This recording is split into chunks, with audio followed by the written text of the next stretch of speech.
একজন নিষ্পাপ নিষ্কলুষ মানুষকে অন্যায়ভাবে একটা উদ্দেশ্য নিয়ে আসামি করা, এর শুধু প্রতিবাদ জানাতে এসেছি। আপনাদের একজন সাংবাদিকের কথা শুনলাম যে আসামির বক্তব্য প্রচার করা অপরাধ না, কখনো না। অভিযুক্তের কোনো বক্তব্য প্রচার করা অপরাধ নয়, শাস্তি প্রাপ্ত তার বক্তব্য প্রচার করা হয়তো আইনের দৃষ্টিতে অগ্রহণযোগ্য হতে পারে।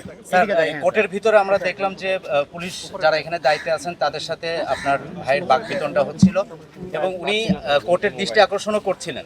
লতিফ সিদ্দিকী উনি কথাও বলতে চাচ্ছিলেন, কি হয়েছিল ঘটনাটা একটু বলবেন?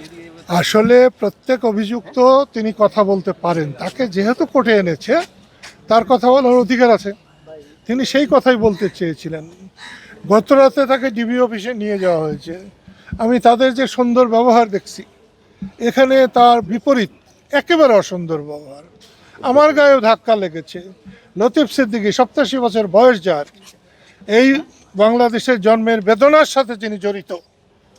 ঠিক আছে, আমি মুক্তিযুদ্ধে একটা বিরাট সুনাম অর্জন করেছিলাম, কিন্তু তারও সূচনা করেছিলেন এই লতিফ সিদ্দিকী। লতিফ সিদ্দিকী না হলে আমি একজন রিক্সা চালক হতাম অথবা গরুর রাখাল হতাম। আমি মনে করি সম্মানী ব্যক্তিদের সম্মান দেওয়া উচিত। ওনাকে হ্যান্ডকাপ পরানোর বিষয়টা কিভাবে? আমার হ্যান্ডকাপ নিয়ে কোনো ব্যাপার নাই, এটা সরকার বুঝবে। আমাদের হাতে হ্যান্ডকাপ বহুবার পড়েছে। হ্যান্ডকাপকে আমরা খুব একটা খারাপ কিছু মনে করি না। বিবাহের সময় মেয়ের হাতের চুড়ি যেমন দেওয়া হয়, আমরা ওরকমই মনে করি। আপনার ভাইয়ের বিরুদ্ধে মূল অভিযোগটা কি? আমি এ কথাটা স্পষ্ট করেই বলবো, মানুষ বাঁচে কদিন? ওনার 87 হয়ে গেছে, আমার 80 হয়ে গেছে।